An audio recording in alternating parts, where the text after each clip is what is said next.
Dímelo, ¿cómo estás? I'm good, man. Finally putting a face and a voice to your name. Right, we've never met in person actually, or done a video call before. So good to see you. Good to see you, man. I mean, Yeah. where you at? Where you holding up? Right now I am in Montreal. Um, Let me just make an adjustment here. There we go. Um, just on the outskirts of Montreal, actually, east of. Yeah, you've been living there for a while, right? It's a weird situation because not a weird situation, but for many years I've had a foot both in Canada and the U.S. My wife is of Salvadoran descent, but she grew up here in Canada actually, and I grew up in the U.S. In Jersey, um, and because I live there and I set my roots there, all my work is there basically. Right. So I go back and forth. So you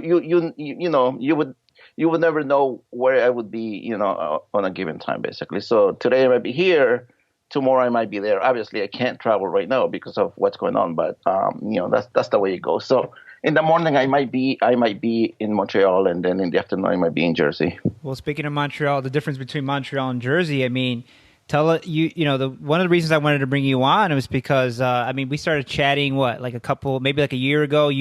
For anybody who doesn't know, you're the what do I call you? The webmaster of Uh, Enclave Mag. You Uh, do all the internet yeah, no, stuff. I'm your, I run a couple of businesses, with different partners, and Yeah, one we of kind of them, stole you slash borrowed you from Latino Rebels. exactly. I mean, you know that, that's exactly where we met, right? Yeah, So, yeah.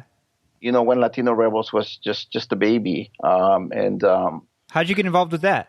I actually met Julio back in 2010 at the Latism conference in Chicago. So I don't know if you were around Chicago at that time, but Yeah, I'm from Chicago, born and raised. yeah, yeah. I moved out to Vegas in So 2016. right, so that's where I met Julio, and he asked me to join the private group on Facebook, and just started helping out with the site basically, and a few years later, there was a lot of hacking going on of websites basically, and Latino Rebels was always a target just because of the content that they publish, right? Yeah. So I took over their hosting, and in fact, Latino Rebels was my very first client basically with Archipelago, which is the hosting company that I run with my brother Alex. Yeah, Uh, it's not archipelago, it's No, archipelago, right? archipiélago, and it's in Spanish, right? Right. So that's why the archipiélago name I mean, so pronunciation. and the other reason that I wanted to bring you on was that well, before I get to the Canada thing, I guess we'll start there because you started, you're bouncing back between Canada and America. You're from El Salvador. We'll get to that, but one of the reasons I brought you on was because you were telling me about the difference of the response of the way the Canadian government is handling the coronavirus, right? And just tell me, run through some of the things you were telling me on Messenger.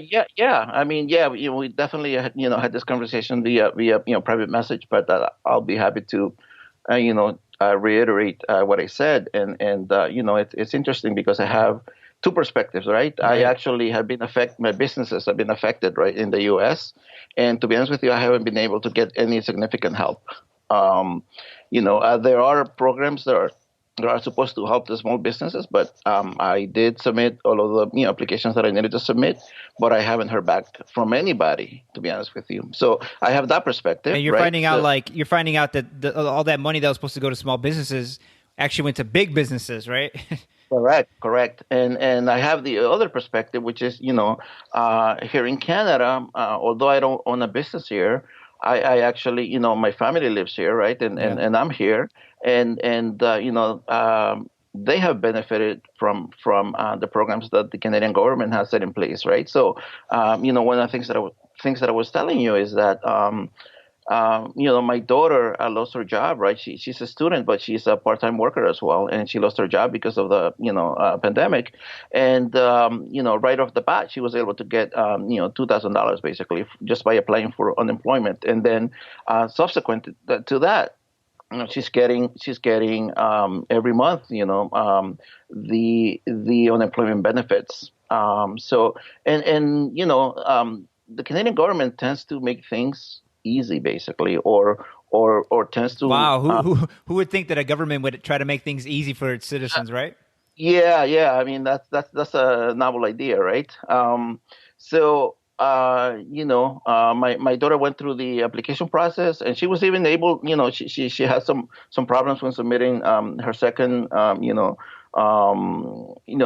weekly or biweekly, statement that you're supposed to file every 2 weeks to get your unemployment. She had a bit of a problem. She did have to wait a long time on the phone, but she was able to get everything resolved and no problem. So that's one aspect. The other thing that happened with my wife is that all of a sudden some money appeared in her bank account. Basically, we were not expecting that, and that's a bonus that the Canadian government gave all families, basically, right, based on family size. Just not having Uh, to apply or nothing, right? That just exactly. So no applying, no nothing. It appeared in our bank account, basically. Uh, it's good and, to and just hearing that, man. It's good to know that I'm not crazy, like because I'm thinking like, couldn't a government do this, that, and the other, and then you just look to Canada, and yeah, they're doing what a government should do.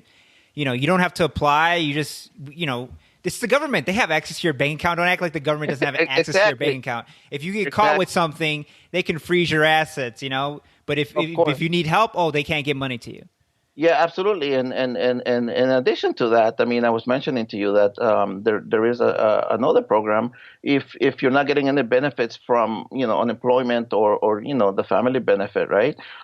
You are actually able to apply for a $2,000 stipend, basically every month for 4 months to Oh, get you you have to. through. Oh, you get it every. Does it keep No, going, or you have to keep reapplying?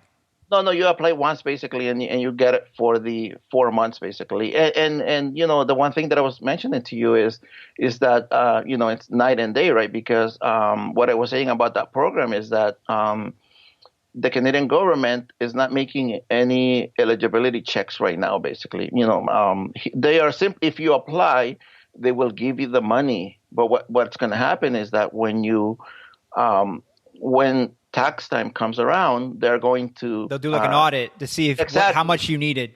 exactly. If you needed it, then no problem. You don't have to pay it back. But if you didn't, I mean, if you didn't meet the requirements, then you do have to pay it back. I think that's an amazing way of doing things because Right. you're getting the money right away to those people who need it. Yes, there are going to be those who get the money and they don't meet the requirements, but I would tend to think that would be a small number, right? I mean, I don't have any statistics, right, to speak to, but um, you But they're know, always um, looking for that statistical minority of people like, oh, we can't do X because there's going to be a small number of people who do Y. So right. everybody else suffers. That's ridiculous. Right. So to me, that's an amazing way of doing things because, like I said before, you're actually, getting the help to the people right away, basically, as opposed to, what's happening in the U.S. I can tell you that I have friends and coworkers who apply for unemployment and they're still in the queue, basically, I spoke to somebody, a friend of mine, a couple of days ago, and he told me that he hadn't received any unemployment benefits because his application always says in progress, basically. So it's absolutely mind-boggling the differences between the two neighboring countries. I mean, we're not even talking about a another continent. We're talking about two bordering countries that um, share a history actually, and I mean, I think one of the things that most people don't know is that Canada is the single biggest trading partner of the U.S. It's not Right. China, it's Right. Canada. Actually, the northern border is fairly active with trade, and this is like I told you via text message, right? This is a very highly capitalist country, but they have a good social policies that It's benefit the. moderate. It's Right, almost right, like the second brother. America's the big brother, so there's so much pressure that it puts on itself, right, to be rich and to be powerful. And Canada's over here like, yeah, you go do that. We're going to take care of our people. right. It's Exactly. crazy. I mean, Yeah. and that's kind of hopping to the mind. Don't mind the segue that I'm going to give you right here, but you're from El Salvador, and my mom's from Honduras, and Right. so I mean, I kind of really wanted to bring you on selfishly, and this is a big reason why I bring a lot of people on. I just wanted to find out about like, okay, well, that's just fascinating to me. That's that's interesting to me, and I think we hear, especially now, is in the last couple of years. I was writing about Honduras for a while, but in the last couple of years, people find out about Honduras and El Salvador, and I don't think they've talked about Central America since the '80s, right?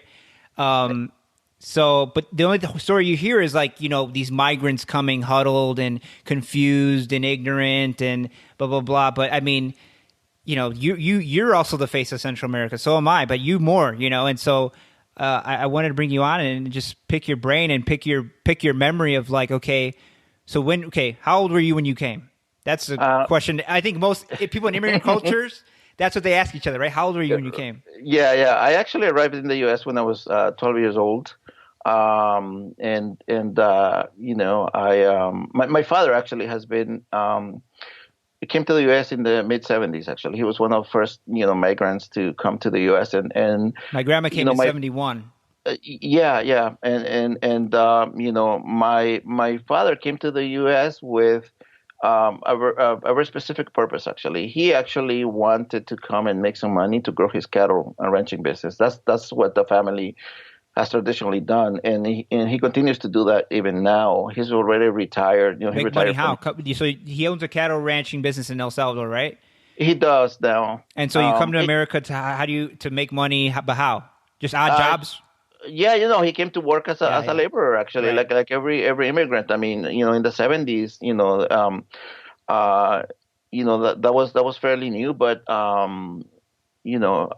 migration was already happening, right? I mean, you know the history of Latin America, oppressed, highly oppressed countries, right? So lack of access to capital, lack of access to healthcare, but Yeah, I mean, when you my stop and think family. about it, like, yeah, I mean, again, like, I couldn't do this in Honduras, right? I couldn't, I Exactly. wouldn't be able to materially, economically, financially. Like, it's not like, in the fact that there's so few opportunities, it like lowers your scope of like dreaming of like what's possible. That's why I always feel, I mean, and I guess since we're two Central Americans, we can hash it out here. I mean, I go back and forth of how I feel about not the big time narcos, but even the big time narcos, but like the common drug dealer who's 13, 14 in Tegucigalpa or in San Pedro Sula or in San Salvador, right? Who, they're not going to grow up to do tech. They're not thinking of that. They're not thinking of growing up to Exactly. be on a podcast, to have their own podcast. They're thinking like, Exactly. there's only a few things I can do to make money and take care of my family. Exactly. I mean, obviously, opportunities are very limited, and even now, right? I mean, it's 2020, and very little has changed. So, going back to my story, and I think, my story really highlights exactly what you're talking about because, like I said, my father came to the U.S. in the mid 70s. His intent was to come and work a few years and then return with the money that he made to grow his cattle ranching business, basically. And he did go back, What kind of odd jobs did he tell you he did? I mean, because my exactly. suegro did the same thing in the 70s. He left Juarez for the first time, and he just wanted a Mustang. He just wanted a Mustang. He was like, I'm gonna work the summer and come back and I'll buy a Mustang. but Right. he ended up not, all his expenses were more. He came back, poorer than he left. Well, no, my father, fortunately, he did come back with some money. He did go back to El Salvador with some money, but the problem was that he didn't stay there too long when he went back to El Salvador. If I remember correctly, I mean, I was fairly young, but I mean, in my mind, he only stayed like 3 or 4 months basically, and he came back to the U.S. again. Where did And he go in the U.S. the first time? Where did he go? he was in Jersey actually. Jersey? Why Yeah. Jersey? Because I think it's Um, so weird. I asked my grandma, like, why did you go to Chicago? You're from Tegucigalpa. Why did you go to Chicago? that's a great question, actually. That's something that I've never asked him why, but I suspect that it has to do with that's where friends were, to Oh be yeah, honest knew with somebody, right? you. Yeah. Yeah, yeah, they were traveling. I mean, that's normally the case, right? So, My grandma went with some girl. Some lady was going to Chicago, and she said, "I'll go with you." That's yeah, it. oh, and that's when you don't know anybody, right, in a new country, right, you have to cling on to whatever you can, right? So if you have a friend or somebody who is going somewhere, I mean, that's where you're going to go. It makes total sense to And me, that's actually. it's totally Latin American too. It's like métese. I know somebody who knows somebody who's offering you a position. What do they Exactly. do? Who cares? It pays this. Blah blah blah. Right. Go. Yeah, yeah. So my father went back to El Salvador in 1979. By 1980, early 1980, he was back in the U.S. Later in 1980, he brought my mom. We stayed, when I say we, my sister and my brother and I stayed with my aunt, um, living in our house. Then my aunt got married. We moved into my grandparents' house. And in 1985, my mom and my dad brought us to Jersey, basically, undocumented through Mexico. The reason why, by that time, my dad was already a legal resident in the U.S., a green card holder, Hmm. but he couldn't wait, basically, to go through the legal process because I was turning 12. And at 12 in El Salvador at that time, during the Civil War, Yeah, I you was gonna were, say. I mean, you're yeah, so he comes in '80. That's the year that Archbishop Romero gets shot, right? exactly, exactly. And in 1979, the revolution was already starting. So he saw that, he had that insight In the whole that, region. I mean, you're talking about Nicaragua. You're talking at the same time. You're talking about Guatemala. Honduras is the floating aircraft carrier for the United States. So the whole right, region, you got to get out of there, especially if you have young kids. exactly. So the reason why my dad, wanted to get us out of there, especially me, actually, it's because I was turning 12, and at 12, you were in danger of being drafted by either the army or by the guerrillas, basically. Right. So there was a rush, basically, to get me out of El Salvador, and so we an uncle of mine, my father's brother, he actually brought us through Mexico, into You guys Tijuana, drove and or what? no, we actually flew. Oh, We you actually flew to Tijuana? Tijuana? we flew to Tijuana. We did a couple of hops. We flew to Tijuana, and in Tijuana, my father had made all the arrangements. And It's the second episode in a row. Somebody rings on the doorbell. Coronavirus. There you go. No, go ahead. so yeah, yeah, no, like I was saying. So in Tijuana, we post as students, Mexican students that come to study in the U.S. basically. Wow. So that's how we. I mean, I hear stories about how other migrants come to the U.S. from Central America, through the desert. That's it's amazing that they make it, actually. I had a You know. friend in my grade. He was in elementary school with me. Shout out to David G. He actually swam and he remembered swimming. He was like 8 years old. Yeah. Or people. I have another friend who one day he was in the kitchen with his mom, and then some guy came in and he said, "You're going with this guy, and he's going to take you." He basically or the dad kidnapped him and took him with a coyote across. So there's so many ways, man. And that's So if you could just come over like that, it's easy. I think Felipe Esparza, that comedian. yeah, I know who he is, actually. I think his brother had to pretend that he was a little girl. Wow. I mean, you have to do what you have to do, to be honest Yeah. with you, to survive. I mean, And that talks that's about the desperation too, right? The lack of right. opportunities back home. Not the only the lack of. I have to stop saying that. The war. Right, right. Absolutely. I mean, you have to remember. I mean, in El Salvador, right? The Civil War took 70,000 lives, basically. In 13 years. I grew up basically. I was not in a conflict. And we're talking about a tiny country. Yeah, exactly. Jersey and El Salvador might be the same size, right? They are about the same size, to be honest with you. So yeah, I mean, I was not in a conflict area, but just across the mountains from where I lived, I used to see hear the machine guns going off like 2 minutes at a time, like with nonstop, and I would see the airplanes just gaining altitude and then just diving and dropping the Holy bombs. I mean, shit. just across the mountain range, basically. And not You knowing, know, okay, is tomorrow that can happen here or what?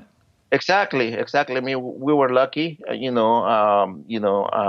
were not, like I said, in a conflict area.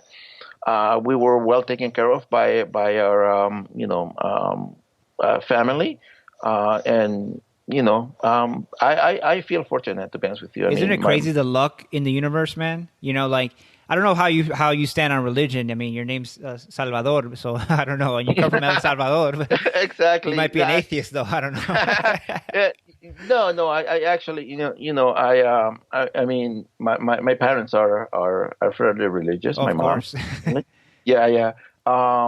And El Santo, right? The patron saint of El Salvador is El Salvador del Mundo. And in fact, if you know my middle name, you would laugh, and I'll tell you, it's Salvador El Mundo. Wow. So it's like almost literally like patron saint of El Salvador. Actually, not that I am, but that's where my name comes from. Well, I know. I got. This will tell you how religious my family is. I got an aunt. Her name is Maria Concepcion. So Yeah, yeah. I mean, another interesting story. All of my aunts are called Marias, by the way. oh yeah, Like in Latin America. obligatory. Yeah, yeah. In Latin America, your second name is more important than your middle name. I should say, not your second name. Your middle name is normally what is used, right? So Maria Esther, Maria Elvia, Maria this, Maria that, basically. Oh, Yeah, that's crazy. yeah, yeah. I mean, so you guys come. You came in '85 I came in 1985. to Jersey. To Jersey, and What in was the fact, first thing you thought? I mean, what was the first? um, You're from the mountains, right? It's yeah, beautiful, yeah. and other than the war, it's peaceful. I mean, and then you come to Jersey. I grew up in the country, a small town called, I mean, now it's a city, but back then it was a town called Yucuayquín in La Union.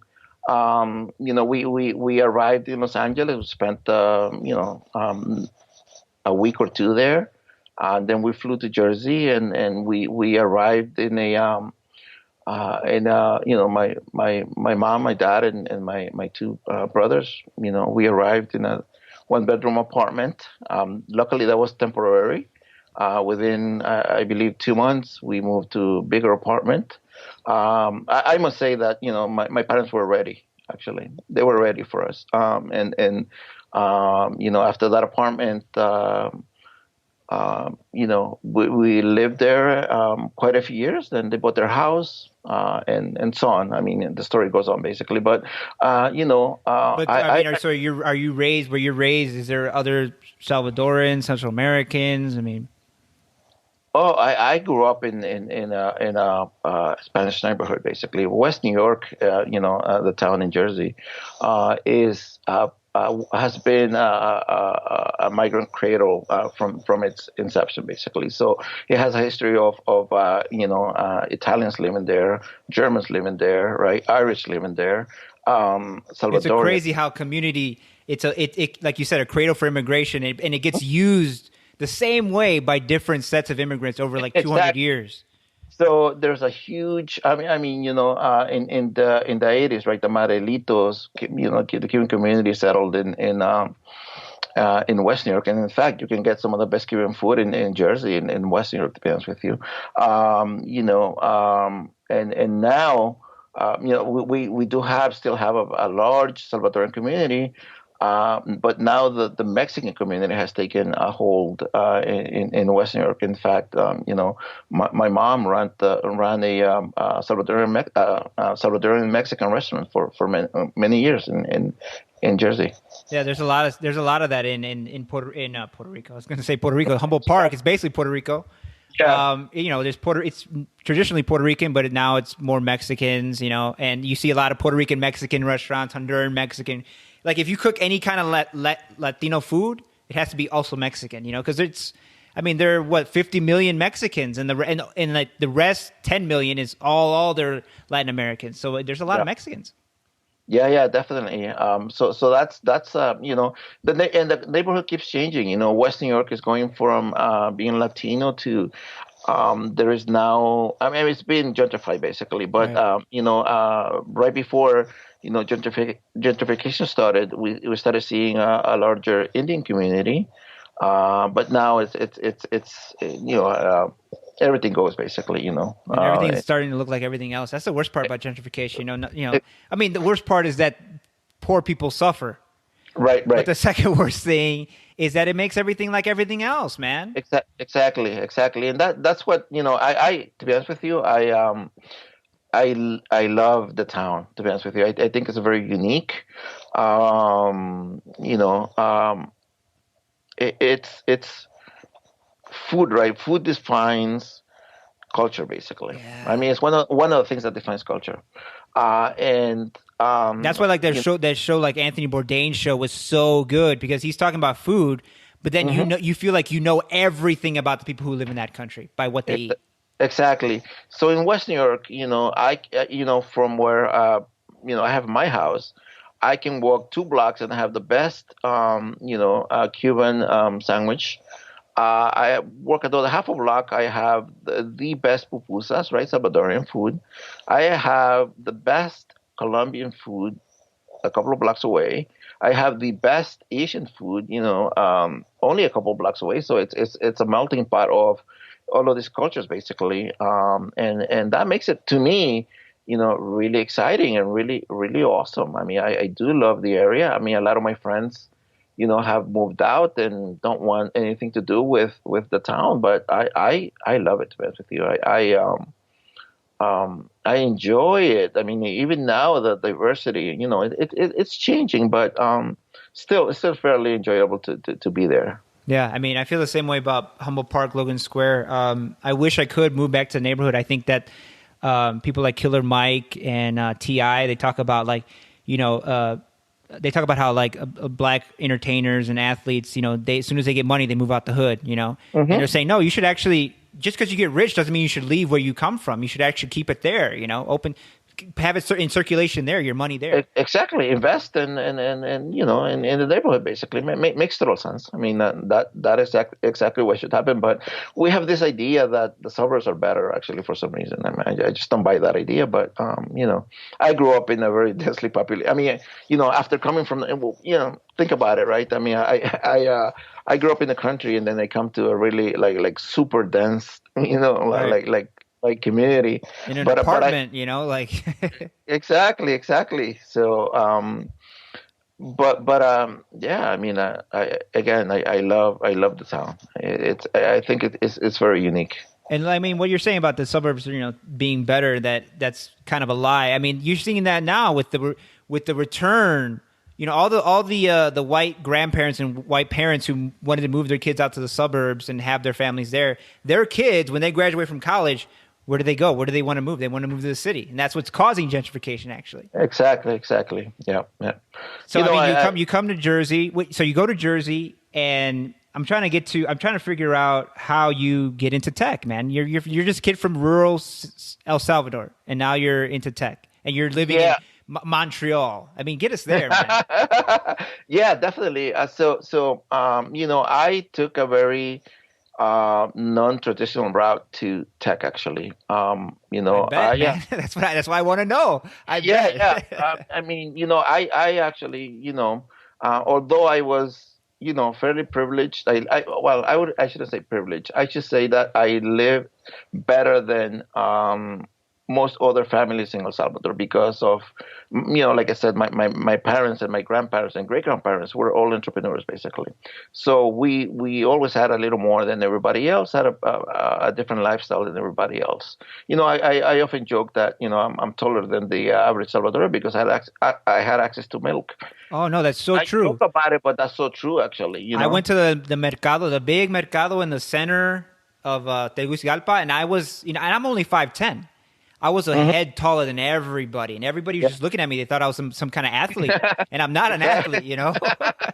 Exactly. So I go from a rural area in El Salvador to West New York, and I didn't know what a computer was. I mean, we did not have one, although we had a good standard of living in El Salvador. We just did not have access to that sort of thing, actually. And the very first time that I used a computer was when I went to school in West New York. I mean, it was the computer lab. I mean, I didn't do much with it other than do math, practice on the computer. But Number um, muncher, word muncher, Oregon Trail. exactly. I remember there were the one of the original Mac computers that they had in school, basically. But that wasn't what really piqued my interest. But I wanted to make the point that I didn't touch a computer until I was 12 years old, basically. So anything, I mean, I want to talk about it a little later on, but I feel that we live in a No, privileged talk about it. I time. was gonna because I saw how you fumbled or you kind of were uncomfortable with that word privilege.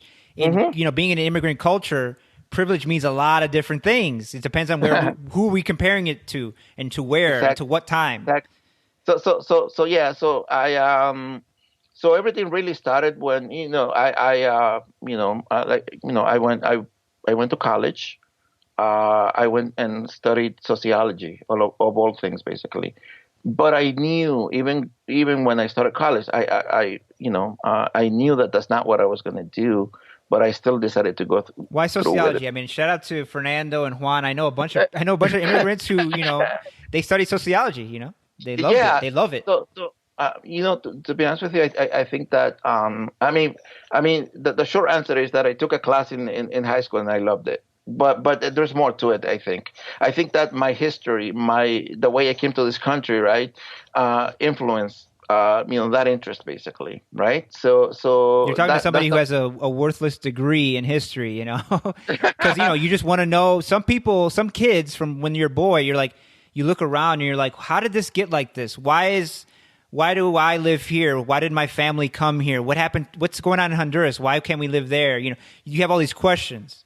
right, right. So I went to college. I went to a small school in Jersey, and I happened to dorm with a friend from high school. My sophomore year, I still was not into tech. Basically, I was not doing anything related to the internet or computers by that time. But one evening, my friend told me, "Let me show you something really cool." It was around 7 p.m. He did the dial-up to the school's computer system, put me on the internet, and I was totally blown away. I mean, it's one of those like pivotal moments in your life that I now recognize that was like a changing, like a life-changing moment. I think that I was able to recognize that at that time. That's You know, crazy. That's yeah. crazy to have one of those, because we have those moments, but so many of them you only realize them when you look back like 5 years or 10 years. But to have So, that, and I've had maybe one, maybe two my whole life. mhm. And when you're in it, it's almost a fear because that's what you're supposed to do. You're supposed to go after that. Exactly. So what happened that evening is that I stayed online, chatting away and then just exploring from 7 p.m. until 7 a.m. in the morning. You weren't Basically, I even did not. tired, probably, right? No, I didn't. I didn't even sleep that night, and you know, uh, the only reason why I was disconnected is that remember back then you connected to the internet via dial-up, right? So Yeah. so you had to use a modem and set your computer to dial up to the system you wanted to connect to. And somebody called basically the apartment and disconnected me. But I was hooked. I was hooked, and I owe a lot to Carlos, my friend who got me onto the internet, because um, he had just we parted ways basically. I moved out of the dorms and started commuting from home to school basically. 'Cause I lived fairly close, but what he did is that he gave me his old computer. He gave me his old TV. Wow. So I owe a lot to him, and that computer is the computer that allowed me to, coupled with the fact that the school had a dial-up system that was free all over Jersey basically. So anywhere I was, I could connect to the internet without cost basically. So that totally changed my life. I mean, that is what prompted me to explore basically hack in a legal way, like explore. Hacking Yeah, I was gonna say, like, a negative term. yeah, Go it ahead. has a negative turn, right? Like, I Hmm. mean, but then the first time I think a positive hacker was like the girl from Jurassic Park, where she Yeah, was like not like this mean person. She was just into computers. So yeah. what is So, hacking? How do you get into hacking? well, listen. I mean, there is, the hacking. I mean, hackers are defined by black hat or hackers and white hats basically, and then there's some in between. But black hackers are those who are doing all of the illegal things basically. Breaking into banks, Right. breaking into Target and such, and there are those who are working in legitimate companies, defending basically. Where does anonymous fall on that Uh, spectrum? Wow, that's a tough one actually. I mean, I don't know. I mean, I would say that they fall in a gray area. To be honest with you, they're not.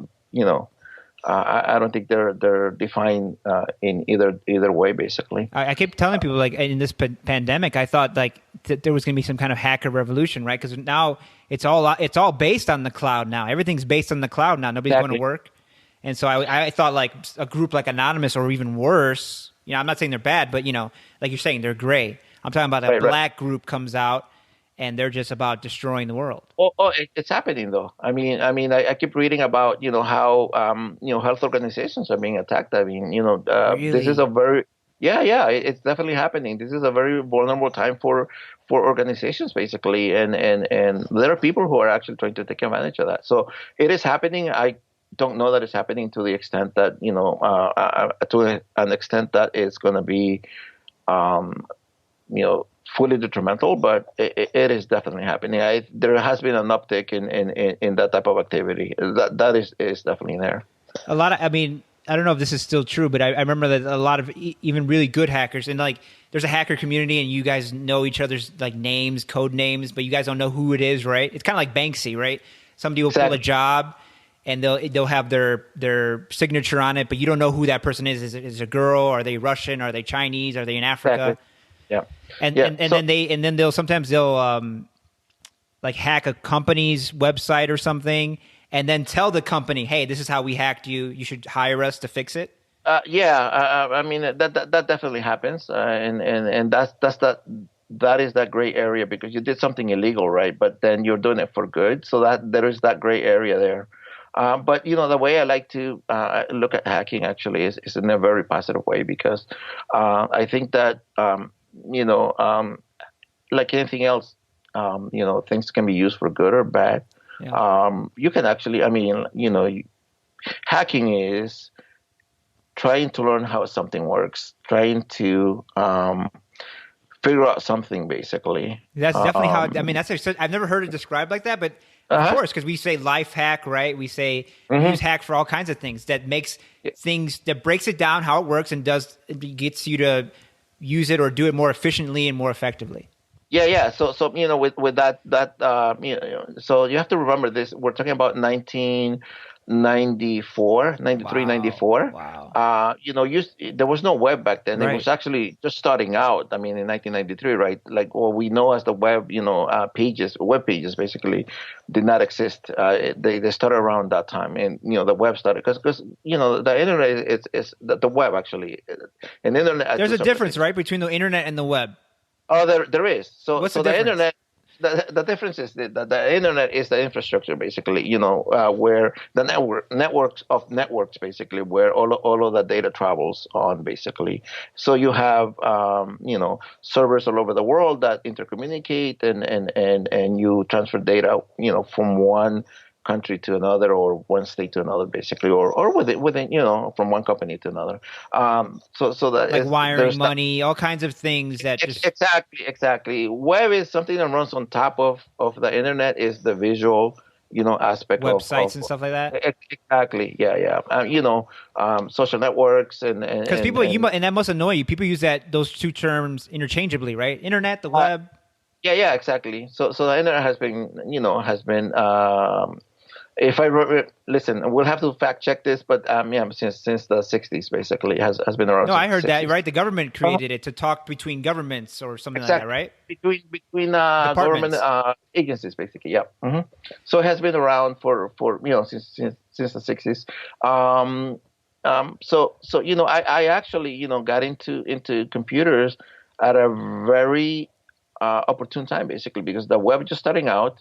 Right, I right actually before the so boom, right? The .com boom. exactly. So that's when I started. Learning how to create HTML pages was very simple, right?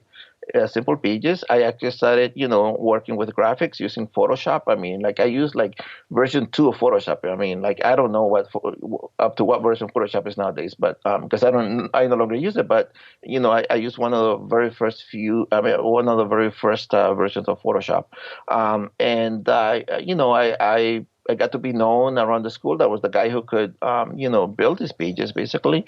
And friends started asking me to build it for them, build them for them. And professors actually started hiring me to help them Badass, dude. publish their research, basically. So I started creating these sites for the professors as well. I Um, mean, so you're basically building them blogs, but there's blogs don't exist at that time. Right, right. I mean, I mean, it was more content pages, basically, where they would publish their research. Mm. Um, so not a blog in a sense, but More like like how a government has a website where they put news exactly, releases and stuff like that. exactly. So that's how I got into building sites, basically, and from there. And so you You switch know, you're still going to school for sociology. That's done. Yeah, yeah. I mean, remember, I already put in like a good 2 years, into my degree. So I'm like, I decided to just go through with it. I knew, I mean, that's also one of the things that I'm very grateful for, because I actually had the insight back then to know that I was not going to do anything with sociology. I knew that the degree was important, because it did definitely open doors for me. Um, but I knew that I would have to, be an entrepreneur, basically, back then, which is weird that I knew that. But right after college, I didn't go find a job, basically, right away. What I did is I did some odd jobs, basically, just to survive. I founded a company, but I could never, grow it, basically, because I just didn't have the business acumen, basically, to grow the company. But I actually started a hosting company back in 89, 88, 89. I was going to say, Uh, and the other good thing is that you're starting at the beginning. So like, even if you even if you switch majors from sociology to say computer science or whatever degree there was at the time, right? Most people, the layman person doesn't know what that degree means at the time. And right. so at what you're talking about is like, you just have to know how to do it and be known that you know how to do it. Exactly. Exactly. So I spent a couple of years, running this company, and it got to the point where it was not profitable. I could no longer support it. So I made the decision to go look for a job. Again, it happened at a very opportune time, because the dot-com boom was just starting out, and I was able to get a job at a financial firm in New York City. I mean, I spent 15 years working for the company. What were you doing? Web stuff? Web stuff. I mean, like all my life, I've done web development. So I mean, because So you're talking to somebody who doesn't know anything about that. So like you're saying, I went to go work for a financial company. I'm like, okay, what does a web person do there? Well, I mean, by the time that I started working for this company, I mean, the companies already had public-facing websites, basically, and they already had intranets, basically, internal sites that catered to their employees, basically. I actually started out, I worked, my way through the ranks, basically, to the point where I used to manage the internal website, basically, at a company called Oppenheimer Funds, and they were just acquired by Invesco, which is a huge investment firm. That's So crazy. And that's you're in New York then? New York City, downtown. And so how you lived there for 15 years?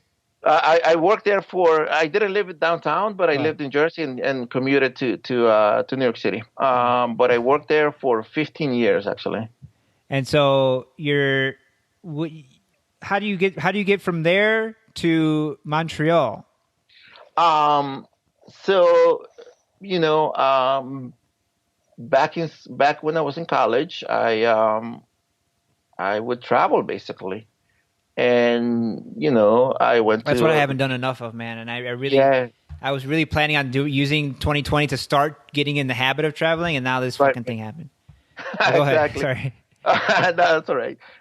So, I mean, when I say travel, I mean locally, right? I mean, where can you go with a student budget, right? Yeah. So, Yeah. yeah. So, You'd but be I surprised. did Some go. people. Yeah, I did go to several cities around the U.S. I ventured into Canada and and also again, I was very active on the internet. So I already had virtual friends, basically, before people had virtual. Damn, dude, you were living I in the was already future. You were living in the uh, future without the infrastructure. exactly. So back then there was something called Internet Relay Chat (IRC), and it's just a plain text chat system.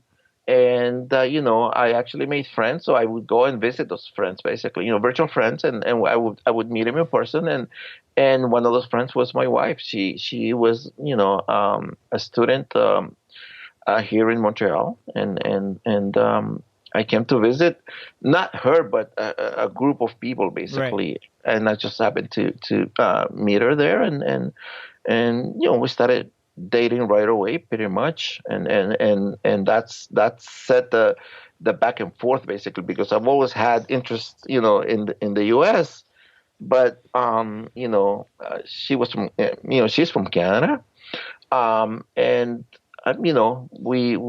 we had kids, and the idea was always, because I had a decent job in the U.S., right, a very comfortable job. Um, the idea was always that we will live there, basically, we started that process. The problem was that 9/11 happened, and I happened to work on Tower 2, basically. Oh, really?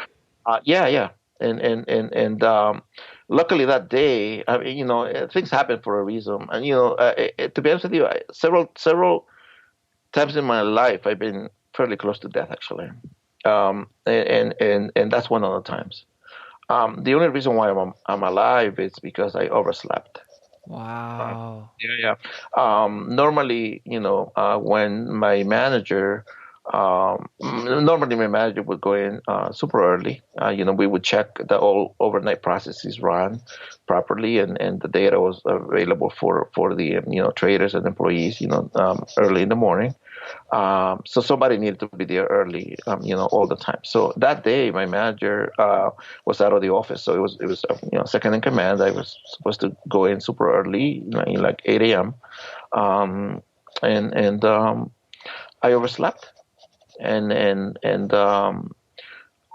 didn't even make it to New York City. I made it down because I used to travel, further south from where I lived, and just hop onto the train and cross over to New York City, and I made it to the train station, but I could never I wasn't able to. I turned back, basically, because I knew it was fairly serious what had happened.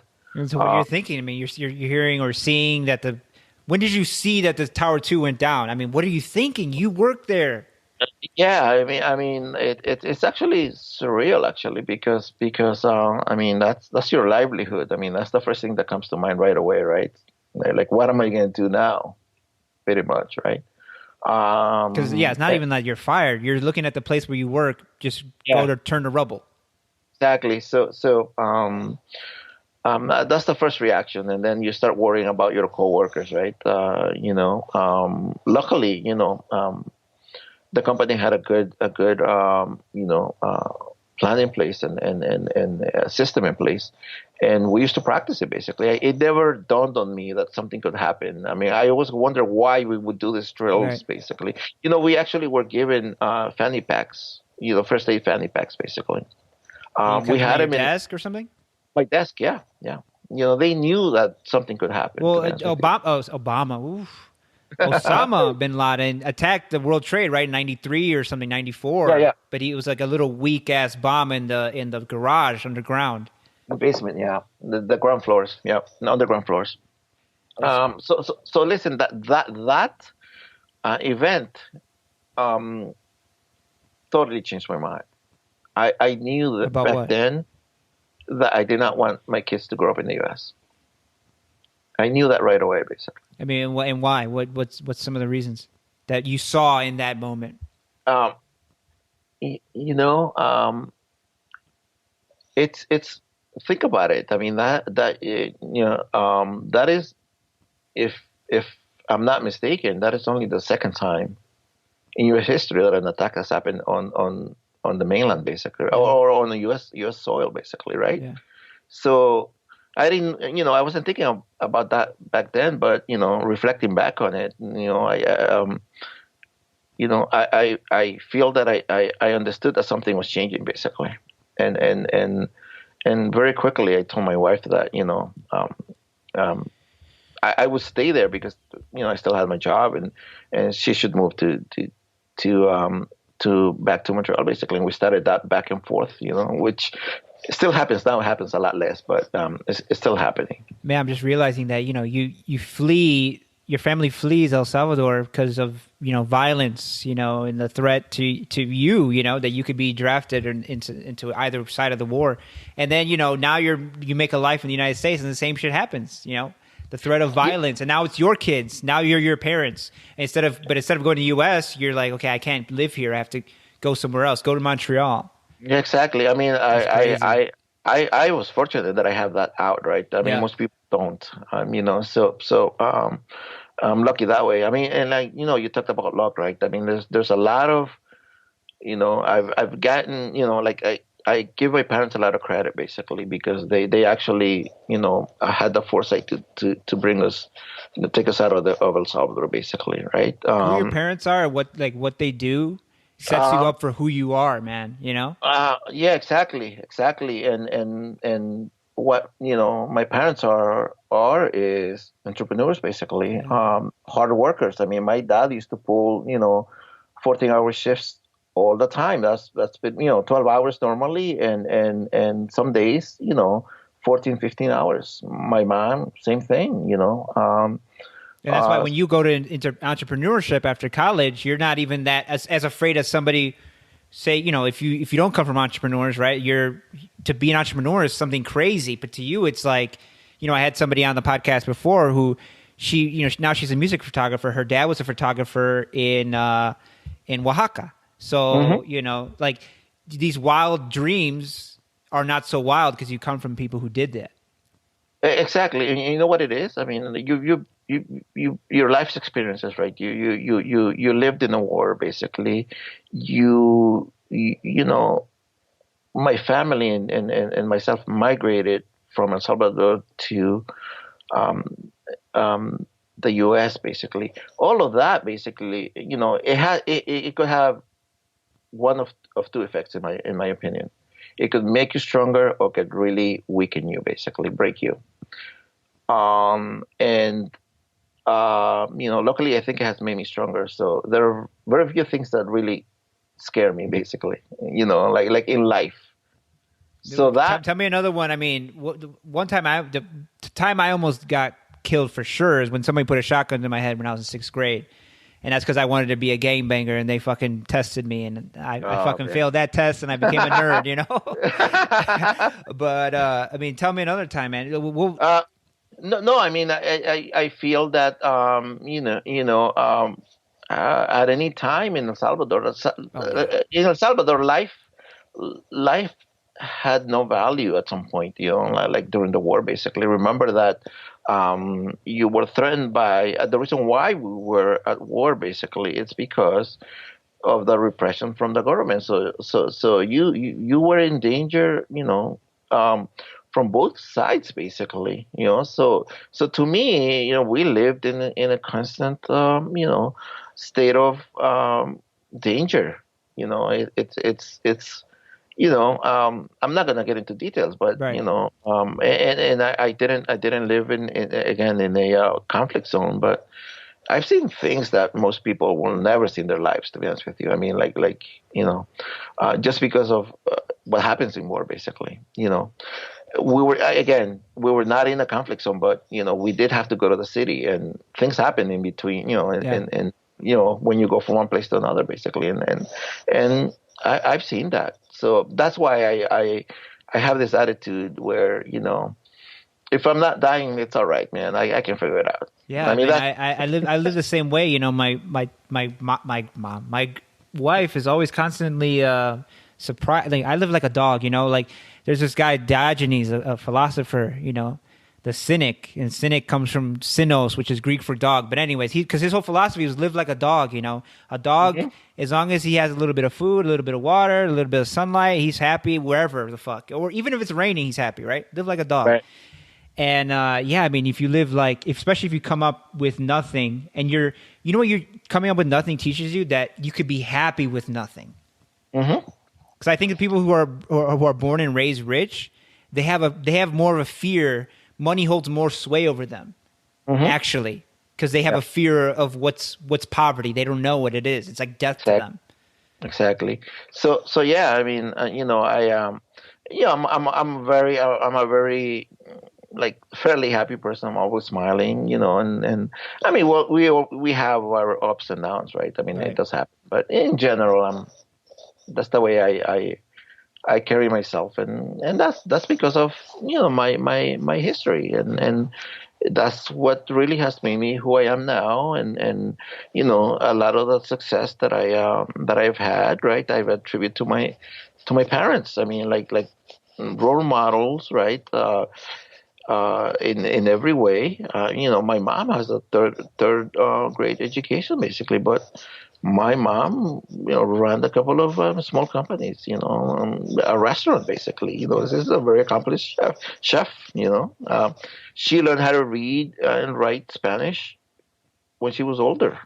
Wow. She learned English, here in the U.S. My dad, he actually went to 2 semesters of college here in the U.S. because he wanted to, he wanted to see what it was. He wanted to try it, basically.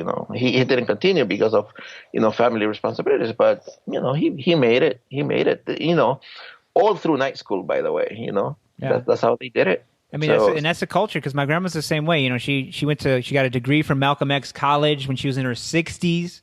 wow, that's impressive. She's met multiple mayors, you know, and she's just she had a clothing store. Yeah, just entrepreneurs. Like, you know, I guess when you come, especially from what they call now the Northern Triangle, which is funny and that they call it that, but Right. you know, people there, they whatever they got to do, however they got to scrap together life from whatever they Hmm. got, they're gonna fucking make a meal. They're gonna make a house. They're gonna make a living. You know. Exactly. And So when you so come yeah. from that, it's like it's kind of hard, you know. Even we're all lazy, but we have that fucking fire under us. That's our parents, that's our ancestors, you know.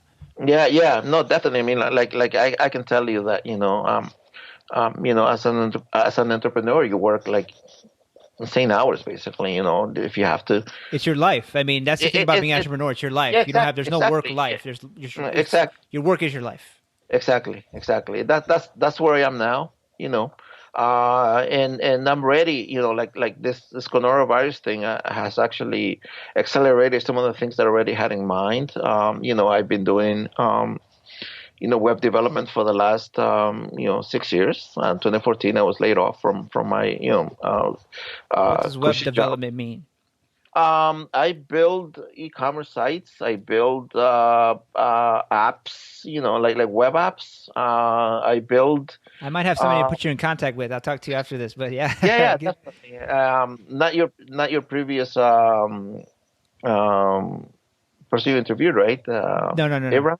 no, Okay. no, no. Anyway, so um, yeah. So I'm ready for the next evolution, I guess. Yeah. I call it.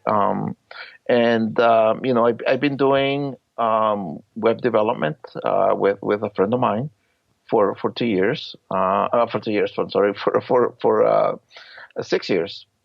I've been running the web hosting company. We specialize in high speed websites, basically, right? I mean, the high traffic websites, I should say. But I think I'm ready for my next evolution. Next, I'm gearing up to do cybersecurity. Basically, that'll be probably my last probably my last uh, iteration in my professional life, basically. I mean, how can you say that though? Look at your life so far, man. You don't know where Well, you're in Montreal now. You don't know where you might be in Paris or fucking Geneva, Switzerland, or some shit. yeah, we'll see. We'll see. I'm hopeful of what's happening in El Salvador. I actually want to. I was going to ask you. I mean, what do you think about President Bukele? Bukele, yeah. I think he's doing a lot of good things. I mean, I didn't think so. I didn't think when he came in, he was going to be. I thought he was going to be another asshole, but he's actually doing pretty good. He's handled the coronavirus really well, right? Absolutely. Not only that, I mean, from the very beginning, he was very, a leader, basically. It's one of those, this is the way I look at it, right? El Salvador has never had a leader. Basically, they've always had, like in El Salvador, there are 14 or 15 families that, they 10 in Honduras, yeah. they rotate their, the presidency. Basically, they used to. But even if they don't rotate the presidency anymore, they still control all the business, right? Exactly. So Bukele, was able to break that, right? The two party system, and from the very beginning, he's done really good things. I mean, like one of the immediate results that he has gotten is lowering the crime rate, basically. More specifically the homicide rate, which is astronomical. Which is crazy how it dropped, man. Because in March it was actually the deadliest month in Mexican history. But yeah, in El Salvador, which was the murder capital of the world, not only 2 or 3 years ago, it's consistently high. It's dropped. I mean, what do you think it is? I mean, some people say that he's actually just placating the narcos, the MS-13, and that's where MS-13 and Barrio 18 come from, right? El Salvador. Yeah, exactly. Well, I mean, L.A. and then back to El Salvador. Yeah, right. There was gangs. El Salvadoran immigrants in Los Angeles. They learned gang culture in Los Angeles. Then they got deported under Clinton. And Clinton didn't tell El Salvador, hey, these guys are gangbangers. And so they just went to El Salvador and they fucking created the same shit. Exactly. Yeah, definitely. That's the history behind the gangs in El Salvador. I don't think that's the case. What you mentioned before about Bukele. The former administration did that, right? The truce, and then the thing came down. Oh yeah. I mean, listen, I mean, reality is that El Salvador has been and it still is a very corrupt country, basically. There's no question about that. And in fact, the last 3 presidents have been either indicted, right, jail, or fled, basically. So I mean, we're talking about astronomical numbers of like figures, basically. Like $364 million stolen by one president, basically. I mean, that's a lot of money. This is not a rich country. Same thing in Honduras. Exactly, I think this week the former chief of police of Honduras just got charged with trafficking cocaine, and the president's brother is like one of the biggest narcos in the country, or was. I mean, I think that Bukele is not, a traditional politician. I mean, he commands, power and leadership in a way that nobody else has done in El Salvador. That, I call him the Kennedy of El Salvador, basically. One of He's on those. social media, right? He does like IG Live or Facebook Live and stuff like that. Exactly. Yeah. I mean, he does not rely on traditional media to get his message out, basically, and that's what has made a difference. I mean, I think that has opened up, people's eyes in El Salvador and around the world. Basically, he does have, in my opinion, some rough edges. I think that he is authoritarian at times, but and when you're, and I'm not going to excuse it, right? But um, when you're dealing, when you're inheriting a country such as, El Salvador in the state that it was, right, bankrupt pretty much, right, like astronomical crime rates, and extreme poverty. I mean, Yeah, I mean, you have. you're talking about like almost like caudismo, right? Like, I mean, same thing it happened in Russia, right? Like when they took over from the king, when the communists, of course, they became king-like because the Russian people were so used to having a king, so used to having a strong man, so used to being pushed around that even if you come in as a new leader, happened in Cuba, right? You can't follow Bautista with somebody who's weak. You have to have a Bautista-like leader. And so you have Fidel. But yeah, that's what you're talking about, right? Like and it happens in Honduras too. It happens in a lot of Central America. Like we just have caudillos. So when somebody comes around who wants to be good and gentle, he can't really be as gentle as that. Yeah, but I think, I think Bukele has leadership. He has shown that, I think that the policies and strategies that he has set in place are working. El plan de control territorial, definitely has yielded results basically. Now What is it? in the What does last. that? I mean, Plan territorial is control de plan territorial is the his plan to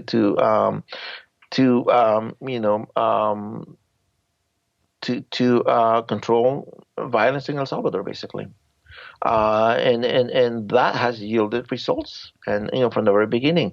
Now, in the last week or so, there has been an uptick in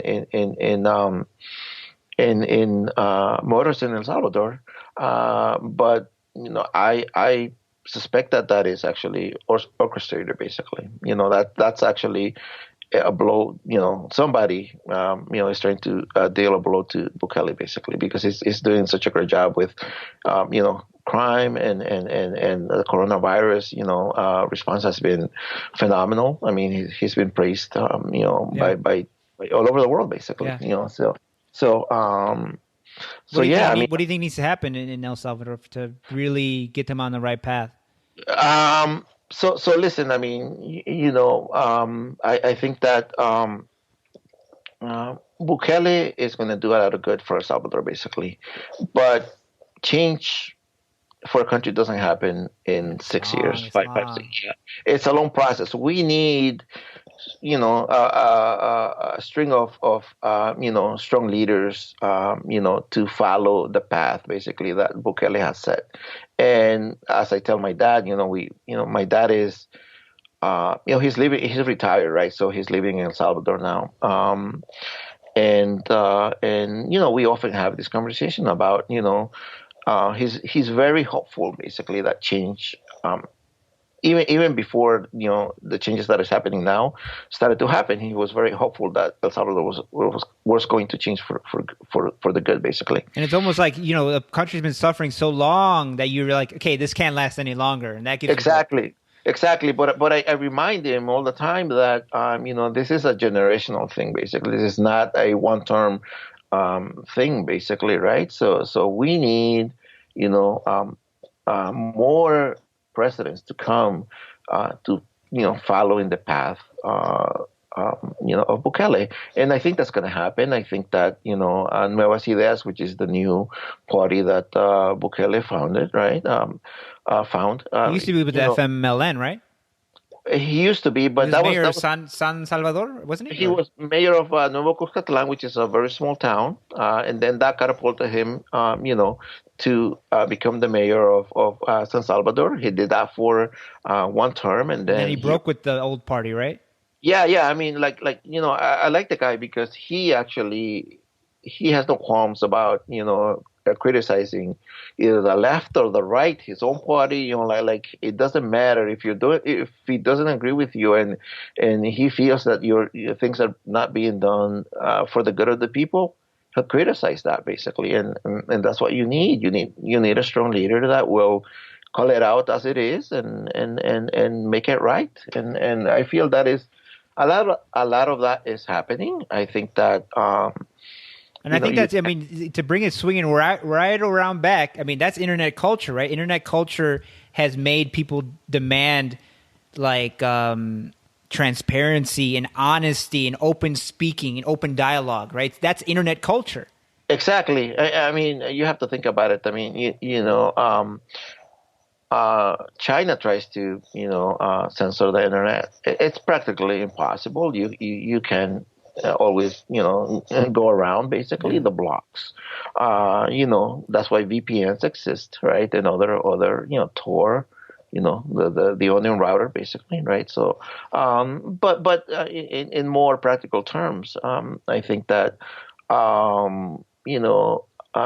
it is becoming more difficult for private entities or governments to control media, right? Because of the internet, and that has really released their stronghold, basically, from power. I mean, in in certain countries, certainly not in all Latin America, but certainly in several countries in Central America. Right. I mean, I was just talking about that. Like the coronavirus shows you that these big governments are actually clumsy and they're actually not good. They don't come to help you when you need them. Like, and we're all looking to our local governments, actually. City councils and even our governors. And we'll listen to our governor before we listen to the president. And then what do Exactly. you think? Do you think that we don't even need government anymore? We can actually you eventually use technology to vote on things and govern ourselves. I mean, why can't I hear this all the time? And I don't know a lot about computers, so I don't give them a good answer or any answer. But what do you think about why can't we vote all on our phones? Um, well, I think that there are very real security problems that need to be solved before um, you know um, we go and vote electronically. I think that one of the biggest challenges that we have right now, and it manifests itself all the time when you hear a breach of, this company or that other company, you know, um, is that we need, I think we need a secure voting system. You open up yourself. I mean, not yourself, but the electoral process basically to fraud, influence. We've seen it with Russia, right? So, We saw it in uh, Iowa. exactly. So, yeah, I'm all for it. I mean, I think we should be able, in the same way that we bank online, right? I think we should be able to, Working from home um, now. I mean, that's another thing. But online. that's a generational thing, right? Like I think the younger generations like us, like we're like, dude, you guys are doing things the old way, and it's actually not helpful. It makes things harder and worse. Exactly. Yeah, yeah. I mean, this whole coronavirus thing is gonna change the work culture basically. I've been lucky. I mean, I've always been Yeah. a bit of ahead of the curve when it comes to stuff. I have been able to work. I mean, in the last 6 years, I've always worked remotely from home, basically. Hmm. And prior to that, the company that I used to work for, we already had access to work remotely, like for many many years. So I've been doing it probably, I don't know, for the last 10, 12 years that I've been working remotely. Yeah, I'm So lucky too, man. I don't make much money, but I've been working from home, and so my days haven't really changed. What's changed is where I can go outside the house, which is very limited. But my right. days is pretty much the same. Except that my wife now works downstairs. I'm actually at her desk. People are going to wonder about the background, but I've read those books. She's only read, But anyways, so when do you think this is? Asking you. I mean, you're like you said, you've been ahead of the curve on a lot of things. Like, where do you see this ending? They're trying to open up the economy, but I keep saying like, okay, you can open up the economy. What does that mean? People are not going to flood back to places of business, movie theaters, restaurants. When do you see, somebody in tech, somebody who's been ahead of the curve, where do you see this ending and what's going to be the new normal? So, I feel that we're in this for the long run, to be honest with you. I just don't think that it's realistic to think that you're going to be able to open up the country right away. I think I'm not the expert on this, but Yeah. I've read I don't think enough. anybody is, man. Yeah, exactly. But I've read enough to know that if you open up the country too soon, right, you're going to get an uptick in infections, basically, right? And then they're not going to have a vaccine ready for. I mean, they've been saying 18 months, but then I just read in the New York Times this week that it's going to be 2036, which is the normal timeline. Right. So I think that this is what might happen. I actually made a prediction a couple of weeks back, basically, and it was blown out of the water. I actually predicted because I was in a discussion on Facebook, basically, and I said something to the effect that China and the U.S. Would be the leaders in coronavirus infections. Obviously, the U.S. is, but other countries have already surpassed China, basically. But I think that we're in it for the long run. We don't have a vaccine. We don't have a cure, right? So we will.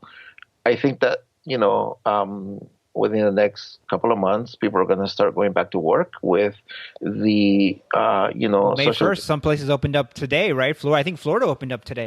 Texas opened up some businesses today, basically. And it's also May Day. Shout out to May Day. I mean, there's all these strikes at Amazon and stuff like that. Exactly.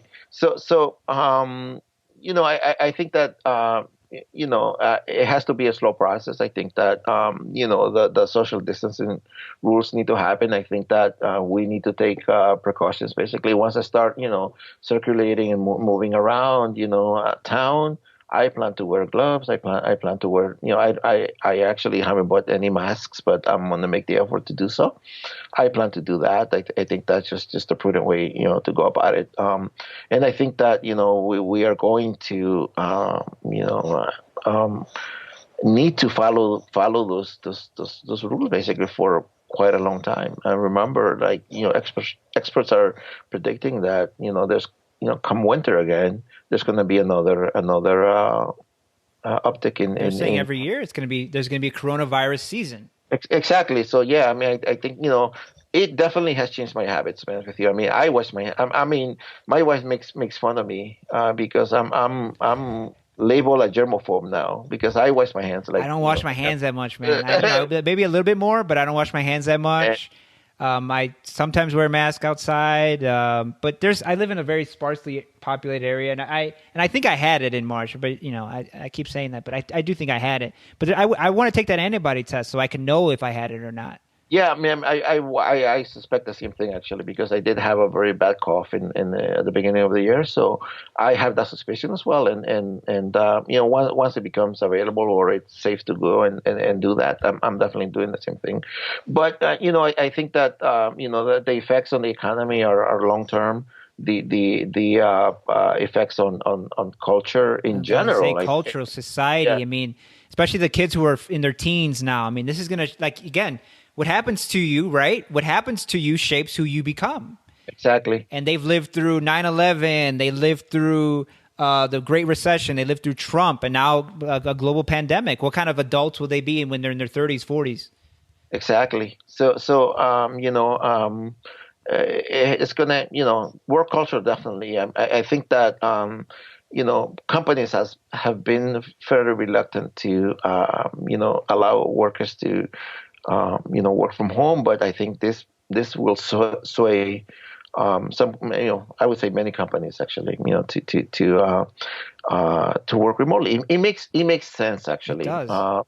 It makes sense because I mean, in my opinion, because I've been doing it for so long, it's I guess my view is a bit biased, right? Because I see it as a win-win because I mean, the employee has a better quality of life because you don't have to commute, right? You know, companies don't need to have big offices. Basically, you Yeah. can have if you don't want to make work from home, if you don't want to allow employees to work from home all the time, you can have a rotating schedule. So Right. people can share desks. Basically, one day Anna is sitting at the desk, and somebody else, Michael is going to be sitting at that desk, basically. So it makes a lot of sense. And especially I with the mean, pandemic, I mean, there's going to be these companies that can't afford having a big office space, right? And even, mhm, I think you could be more productive too, because if you work from, knowing you work from home, I work from home, like you're not, there's no commute time, there's no getting ready for work, there's no cuts into production hours, and you're not constricted to, okay, I need to produce between 9 and 5. If you work from home, you work whenever you work throughout the day from morning to night into the night, because e- there's no separation there. exactly. I mean, that's the way I work actually. And to be honest with you, Yeah. What's your my work wife. hours like? You a morning Um, person? no, Yeah, actually, I, me. I actually rather work. I rather work late, to be honest with you. My starting time is around 10 a.m. I mean, it's not that late, but it's not early either. Yeah. So, And people and who are so used to 9 to 5, they're going to be like, oh, well, they think 10 o'clock and they think, oh, well, he's lazy, but they don't know that you work into the evening, into the night. yeah, yeah, You one of get the the things work that done. You get the work done when you work from home. you definitely do, one of the things that I mean, it's pretty normal for me. I mean, I'll definitely take breaks for lunch. I'll Right, take right. breaks for un cafecito, a dinner. And they find Uh, that you're more productive that way. Like at Google, they mhm, have they have arcade games and ping pong tables, and the employees can play whenever they want. And they find that exactly, the employees at Google are actually more productive because they're exactly, more, you come to your work more like ready for it. exactly. Yeah. And I apologize. I lost my train of thought here, but bring me back to Happens what all the we're time to talking. me. so, No, so yeah, I mean, I guess we'll end with this. I mean, how's your French going? You said your kids are fluent, not because they're Quebecois. So how's your French coming yeah, along? yeah. Born, and language it's really fascinating. My French is very spotty. I think Un petit. wait. One of the things that I actually one of the goals that I have during this downtime is to uh, practice my French, and be more daring with it. I mean, like I know a whole bunch of programming languages. There's no reason why I couldn't learn another spoken language. To be honest with you, I mean that's the Yeah. way I look at it. Once you know two, they say you can learn three, four, five. Exactly. So yeah, we're fortunate. The household is trilingual, and um, And you live you in know, Quebec. Like you must aren't the Quebecois like real super French because they're all insecure about their Frenchness. if you put it that way, yeah. I Like mean, how like a lot of Latinos in America, they'll make it a point to speak Spanish. yeah, Because yeah. No, no, no. Language really fascinates me, to be honest with you. it's like food, right? Yeah, yeah, it really does because it's actually another another I was gonna say indicator, but something else that shapes your identity, right? So It's like a one of the factors. major Yeah, ingredient. exactly. So um, my kids are really interesting, and because they each have a preferred language, to be honest with you, and it's not always French. My oldest um, started speaking English from very early on. Um, uh, my youngest started speaking Spanish, and Victoria, she's my middle one. She always spoke French basically. Between them, they speak mishmash, mostly French and English. But my, and evolution happens. My oldest is now, she started speaking more English. She's now starting to speak more Spanish, basically, in the house. Wow. So there is that, I wonder my what's going on in her head, like identity wise. You know, that's because that's a choice that she's making, right? right, right. Um, and I think that's to me that is absolutely fascinating. Oh yeah. I think that my kids are fortunate in that way. Um, They say that language is the way you look out into the world, you know, and I know this just from English and Spanish, right? Like Spanish is actually my first language, but they made me forget it in school. Now I mhm. struggle with it. But like, now that I married a Mexican, and so she speaks Spanish, and she has a weird way of constructing. As a writer, I love being with her because her English sentences, she'll construct them so the way you don't normally construct them, but Uh, they work and it's beautiful, you know. right, right. And I'm sure your kids do the same thing with the different languages. Oh But yeah, yeah. and like It's even now, even though I don't know a lot of Spanish, like there's certain things that they mean something in Spanish, and if you translate them, it loses the meaning, it loses the flavor, it loses the color. exactly. Yesterday my wife and I were having a conversation about, and I can't apologize because I can't recall the phrase in French right now, but the phrase in French, where it means, in English you have so many different ways of saying, different things, but in French, you can say with that one phrase, you can say you express happiness, sadness, or oh fuck, basically. Everything with. I mean, there are like almost five meanings, basically. Or five emotions that you can express with Right.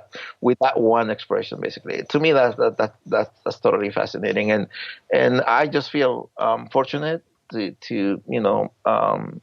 that I live and move within this environment. All those Um, you know, influences, man, they have to be stimulating. They're forming, right? They keep you changing. They keep you growing to this person that if you had stayed in El Salvador, where you're from, you wouldn't have all these experiences and um, influences, right? yeah, there's one thing that I actually, wanted to share with you because,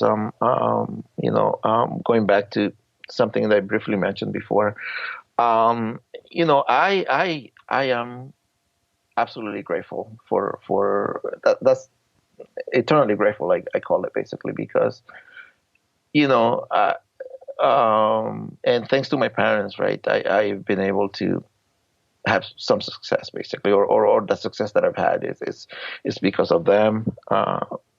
But there is also that other part that we live in a very uh, amazing time where access to information, access to technology is at our fingertips, basically.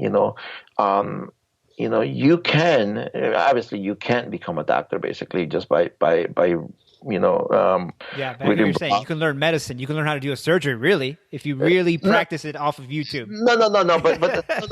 My point was a little different. I mean, it's actually the opposite. So there are no, there are fields basically where you need the formal training because it's probably a matter of life and death, Yeah. basically, right?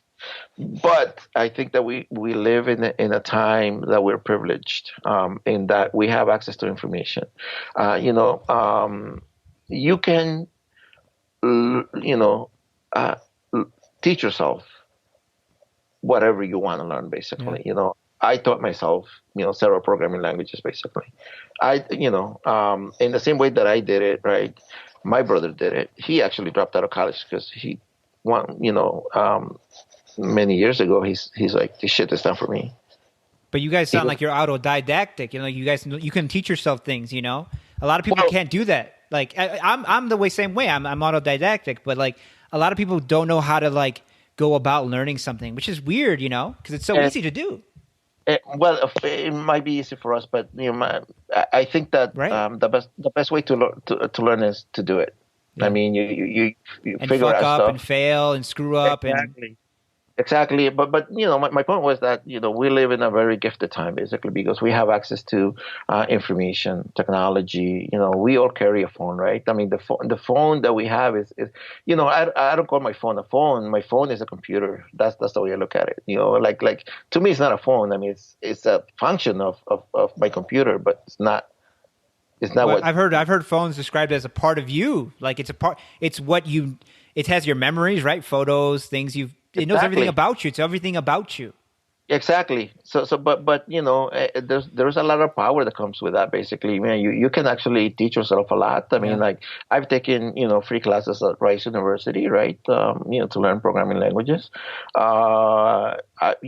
are books out there. I mean, like I the see. Yeah, grammar I sat through the history lectures at Yale online on YouTube. online, right? And they Yeah, give you a whole season, a whole semester of history, right?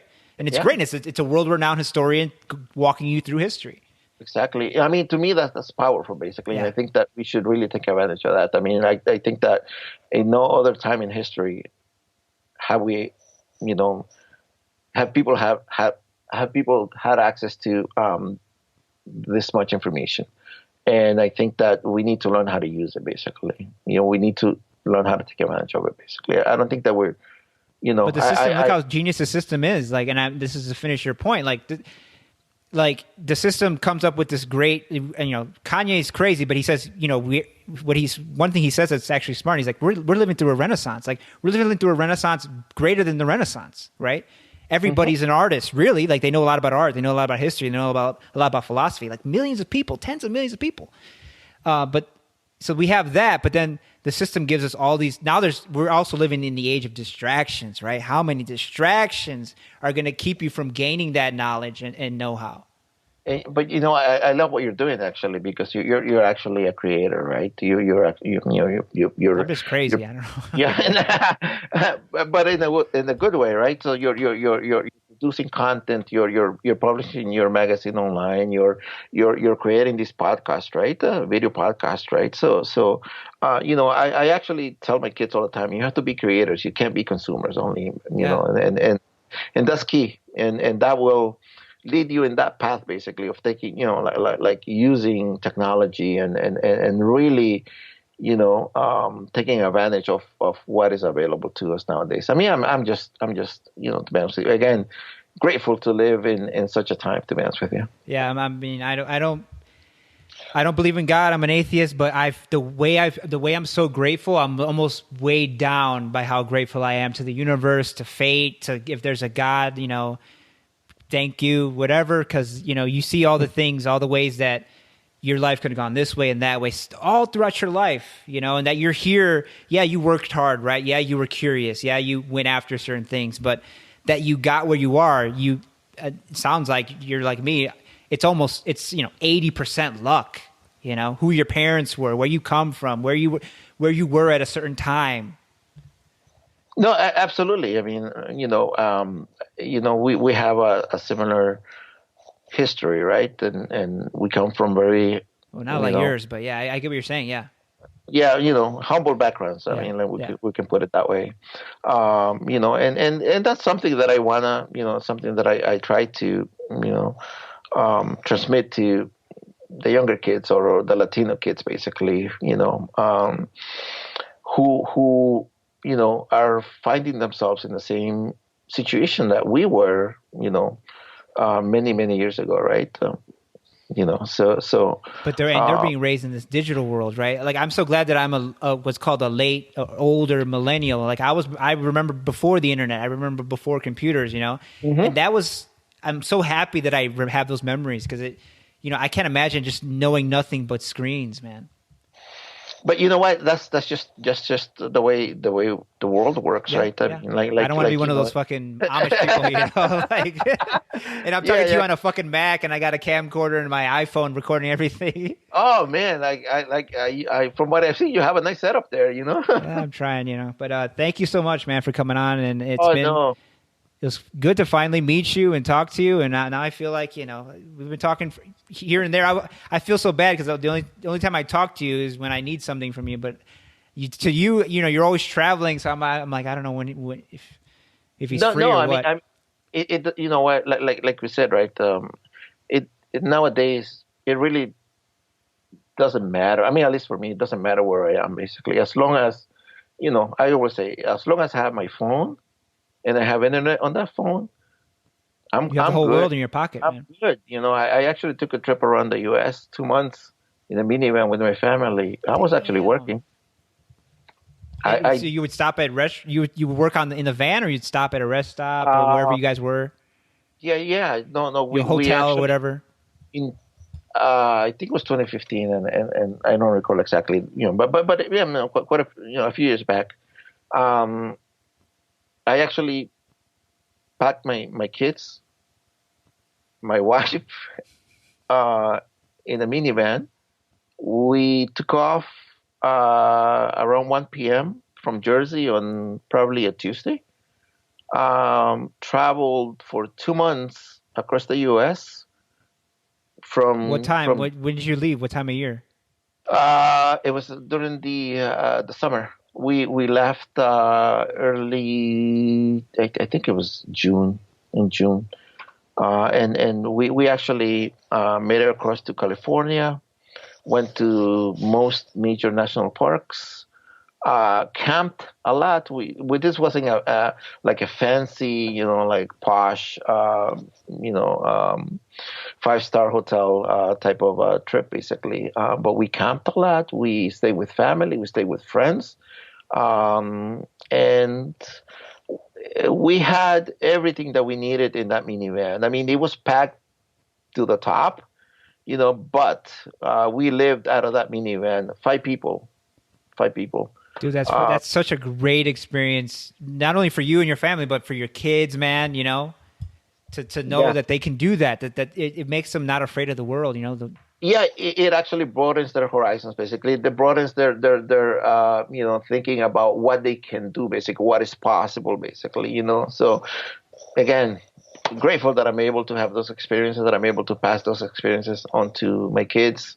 And yeah, and share them with you and everybody else. I mean, again, super grateful, man. It has been interesting. It's so Okay. interesting. I'm so glad I brought you on, man. And I'm sure everybody who's listening and watching thinks the same thing. Tell people how they can find you. I am on all social networks, Sal Mendoza, everywhere. And you're probably on So, all those networks that we don't know about either. yeah, the dark web does exist. You're talking to fucking Jason Bourne and shit. Exactly. Something like that. All right, man. Peace out. Take care. Take care. Oh, likewise, man. Thank you so much. Happiness and health to your family too, man. Stay All safe. right, thank you. Likewise. Thank you so much, man. I'll talk to you. Peace.